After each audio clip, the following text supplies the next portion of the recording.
Quincy might be Boston's best kept secret or its next big regret.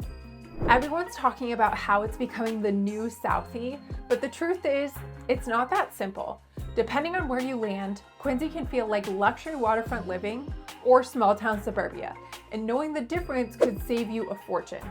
Because here's the thing, Quincy's changing fast. Developers are everywhere, new restaurants are popping up, and housing prices have climbed roughly 25 to 30% over the past few years, depending on the neighborhood.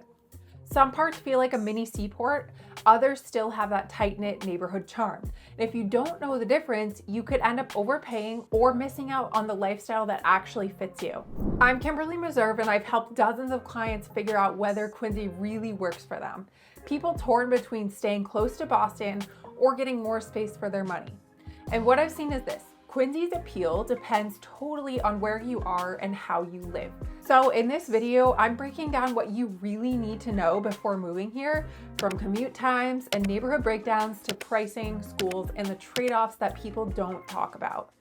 So let's get into it, because Quincy might be the most underrated city in Greater Boston or the most misunderstood. So what's actually happening in Quincy? This used to be a classic working class shipyard city. Generations of families building ships, raising kids, and staying put. But over the last decade, something shifted. Young professionals started looking past Southeast price tags, families got priced out of Milton and Dorchester, and developers saw an opportunity. Now people compare Quincy to South Boston 10 years ago, but here's what makes it different. Quincy's bigger. We're talking a much larger geographic area with way more diverse housing stock. You've got waterfront mansions on Squantum, luxury condos in Quincy Center, and single-family homes with yards in West Quincy. And you're still connected to Boston. Red Line access plus Route 93 puts you right in the mix. The numbers really tell the story. Population's been climbing steadily and median home prices have surged. Quincy's overall median sale price recently landed around the high 600s to low 700,000s. New construction permits are also up. The question that everyone's asking is Quincy actually Boston's next big suburb? Or is it just hype that will fade out once people realize what they're really getting? Let me show you what's actually here and why it matters where you choose to live. The 5 faces of Quincy. Here's the truth about Quincy. It's not one place. It's 5 different neighborhoods with totally different vibes and price points. So let's break them down. Quincy Center. This is your Red Line hub. Think restaurants, new luxury rentals, walkable energy. It's got that Davis Square or Kendall vibe, younger crowd, coffee shops, development happening really fast here. If you want urban convenience and don't need a yard, this is your spot. Wollaston. Wollaston is a sweet spot for a lot of buyers. You have a mix of older homes, you can walk to the beach, and there's a growing cafe scene that feels really neighborhoody. Pricing here often falls in the $700,000 range for single families, though it varies by condition and proximity to water. It's accessible but climbing. Squantum. This is where Quincy gets exclusive. Waterfront living, tight-knit community, and it genuinely feels like a coastal suburb tucked inside the city. Inventory is low and top-tier properties can push $1.5 million or more. If you want water views and privacy, this is it, but you'll pay for it. Houghs and Germantown. These neighborhoods have serious waterfront charm mixed with blue-collar roots. They're still a bit rough around the edges, but there's real redevelopment potential here. If you're looking for value and you don't mind being early to a neighborhood's transformation, keep an eye on these areas. But just know that parts of them fall in flood zones, so flood insurance can be a huge factor here. And West Quincy. This is your more traditional suburban section. Bigger lots, highway access, convenient for commuters who drive. It doesn't have the beach or the Red Line walkability, but if you want space and easy access to 93, West Quincy delivers. So when someone says I'm moving to Quincy, the first question is always, which Quincy? Because your experience and your budget will look completely different depending on where you land. Let's talk about the commute, because this is usually the deal breaker for people. If you're in Quincy Center, you're looking at roughly 20 to 25 minutes to South Station on the Red Line in ideal conditions. That's faster than a lot of neighborhoods actually in Boston. And if you're driving, 93 puts you right into the city.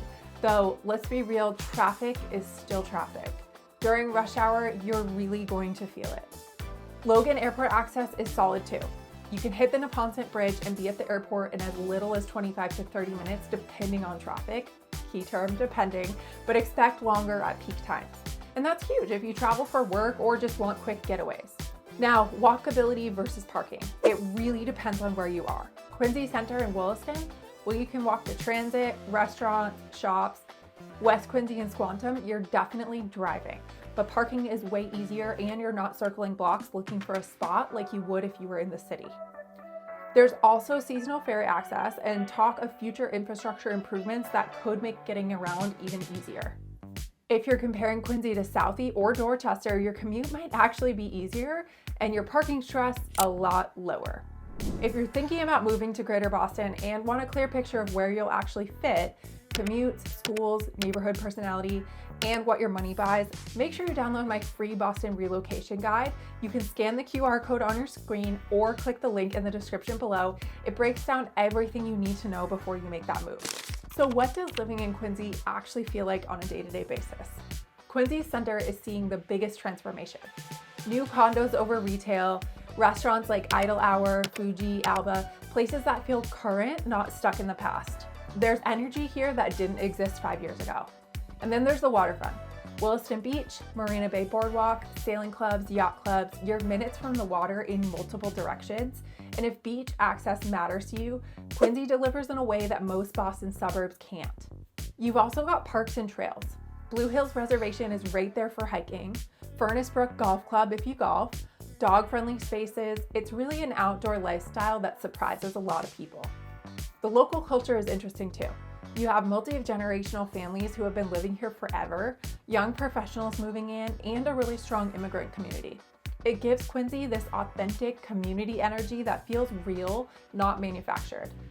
But let's be honest, there are still pockets of uneven development. Some streets look brand new with fresh construction, and others feel more dated.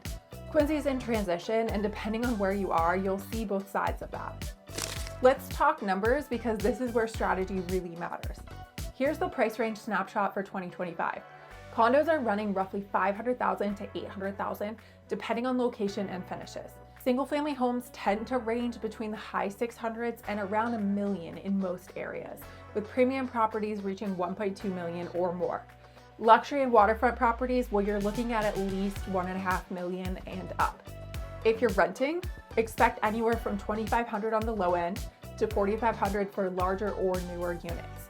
The citywide average rent is in the mid-2000s, but luxury buildings can go much higher.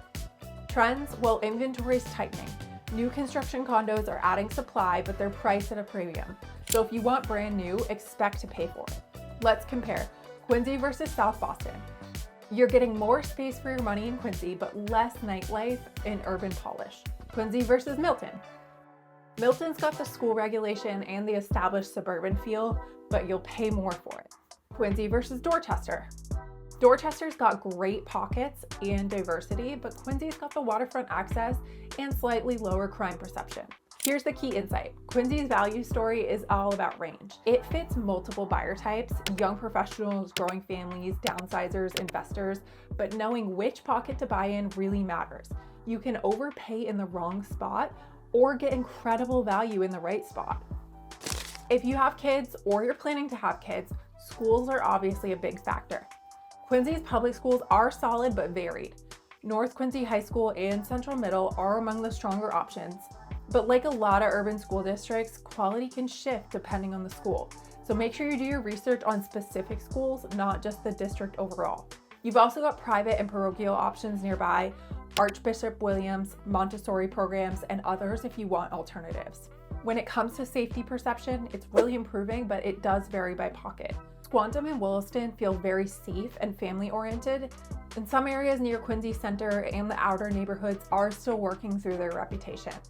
Crime stats have been trending down overall, but it is still worth checking specific streets if you're concerned. Community feel. There's a strong civic pride here, farmers markets, local festivals, small business energy. People really care about Quincy, and you can feel that when you're here. It's not just a place that people sleep, it's a place that people invest in. All right, let's talk about what nobody mentions in the glossy condo brochures. First, construction and traffic near Quincy Center. If you're living right in the hub, expect ongoing noise, detours, and growing pains. Development's good long-term, but short-term it can be very disruptive. Second, flood zones. Coastal areas like Houghs and Squantum are beautiful, but they come with flood risk. If you're buying waterfront, make sure you understand flood insurance costs and elevation maps. Third, limited large new build inventory. If you want a brand new turnkey suburban home with a big yard, Quincy is really not overflowing with options. You'll find much older housing stock that might need updating. And fourth, Quincy is still shaking off its working class identity. Some people underestimate it. They assume that it's rough or outdated without actually visiting. That perception gap can actually work in your favor if you're buying, but it also means you'll have to explain to friends why you chose Quincy over somewhere with more name recognition. Here's the insight. If you're expecting a fully polished seaport vibe, you'll be surprised. But if you want lifestyle value and waterfront access just minutes from Boston, Quincy's really hard to beat. So, is Quincy the next Southie or something better? Well, that really depends on what you want. If you need walkability, beach access, and easy city access without Southie's price tag, Quincy's a no-brainer. If you're chasing quiet streets and big backyards, you'll need to be strategic about where you buy. West Quincy and Squantum deliver that, but other parts don't. Before you move anywhere, make sure you grab my free Boston relocation guide because it will help you compare every major Boston neighborhood and suburb side by side. Like I said, the link is in the description. If you're seriously considering Quincy as an option, my team and I would love to set up a call with you to talk a little bit more about your goals and see if it really fits what you're looking for. Feel free to reach out. All of our contact information is in the description.